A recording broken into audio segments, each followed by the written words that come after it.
yards. That may be the greatest catch I've ever seen. What if is two words you can associate with Odell Beckham Jr., a name that once electrified the NFL, the pop star, and the most popular player in the league. His story is one of the quickest rises to the top, but with the good came the bad. Injuries started piling up, lowlights, sideline tantrums. Let's take a look back at the career of OBJ. Born in Baton Rouge, Louisiana, Odell was destined for greatness. His athletic ability was evident early, and it was no surprise when he earned a scholarship to LSU. Odell was part of the 2011 recruiting class as a 3-star. At LSU in 3 years, he had 143 catches, 2,340 yards, and 12 touchdowns. Odell's explosive speed, route running, and hands caught the attention of scouts. Scouts marked him as a first-round NFL prospect. First time I ever saw Odell play was 2013 LSU versus Georgia. 17-14, Georgia, second quarter, 8 minutes and 16 seconds left. Georgia is kicking off, and Odell is back deep to return. Georgia's kicker nearly kicks it out of the end zone. Odell reached back and caught it one-handed. I couldn't believe it as a 14-year-old. I've never seen anyone ever catch a kickoff one-handed like that. And the announcers couldn't believe it either. Whoa, nice catch. Yeah, it was. Odell Beckham. Yeah. The NFL draft in 2014 was a good class. Jadeveon Clowney, Sammy Watkins, Mike Evans, Money Manziel, Johnny Manziel, and Aaron Donald. The New York Giants had the 12th overall pick. They selected Odell Beckham Jr. From the moment he stepped onto the field, Odell was a sensation. Week 5 of the 2014 season, Odell made his debut against the Falcons. His rookie season was legendary.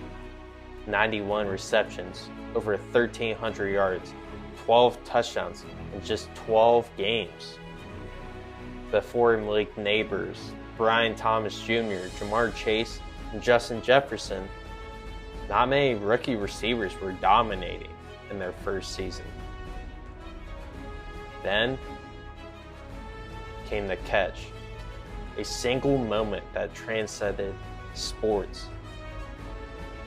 That's all everybody was talking about on every show. Odell's catch. That made Odell a household name and created OBJ.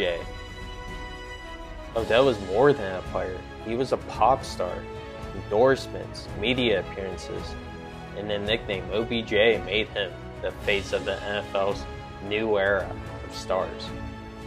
With all this success Odell was getting early in his career, there came some lowlights too.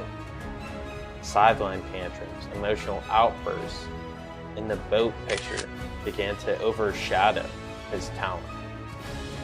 Critics questioned whether his focus on the game was slipping. Odell was on historic pace to break a lot of records. Fastest player in the NFL history to reach 200 receptions and 4,000 yards receiving.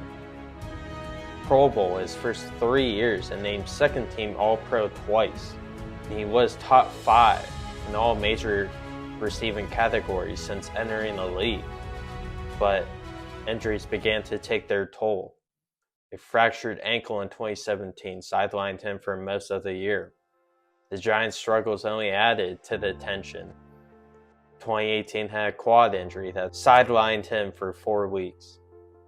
By 2019, the once promising bright future with the Giants ended with a trade to the Cleveland Browns. Joining the Browns was supposed to be a fresh start, but it never clicked. While he showed flashes of brilliance, inconsistency and injuries limited his impact.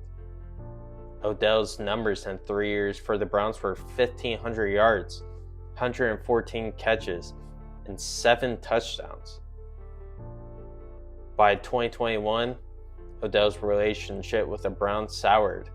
His father called out Baker for not getting him the ball enough. He was released mid-season. But Odell's story wasn't over. He signed with the Los Angeles Rams late in 2021, proving he still had gas in the tank. Played in 8 games, making some critical plays down the road for the Rams. He played a key role in the Rams' playoff run. We were seeing Odell have success again.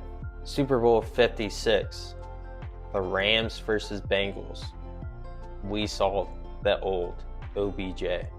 2 catches in the first quarter, and Odell started the game off with a touchdown from Matthew Stafford. Odell was dominating again for the first time in years. But fate had other plans. 4 minutes left in the second quarter, the Rams have the ball at the 44-yard line. 2nd and 9. Odell runs a short crossing route right by the NFL logo. He reached back for the ball, took a step, and bam! He went down with a torn ACL. His second time hurting his ACL in about a year span. The Rams went on to win this Super Bowl against the Bengals, but everyone had the same question in mind. What is next for Odell? Odell had to sit out the 2022 season, came back for the 23 season with the Baltimore Ravens. 1 year, $18 million deal. The Ravens desperately wanted to get Lamar a number 1 receiver. But after all those injuries, Odell, he was a shell of himself. Played 14 games, 35 catches, 565 yards, and 3 touchdowns. Odell, in 2024, most recently played for the Miami Dolphins. 9 games, 9 catches for 55 yards and 0 touchdowns before asking to be released. Now Odell Beckham Jr. stands at a crossroads. Once the league's most electric player, he's now battling injuries and searching for his place in the NFL. The question remains, can OBJ rise again? Or will his legacy remain one of the unfulfilled potential? From the heights of stardom to the struggles of staying relevant, Odell Beckham Jr.'s story is a reminder of how quickly the NFL can elevate and humble even the biggest star. What are your opinions of Odell? Do you think he can still play? Should he play? Or retire? And what if he never got hurt? What do you think the career of Odell would have been? Comment down. Thank you guys so much for watching. Please, if you enjoyed the video, give it a like. And if you're new here or you're not subscribed already, please subscribe. Helps the channel out and I'd greatly appreciate it. We'll see you next time. Peace.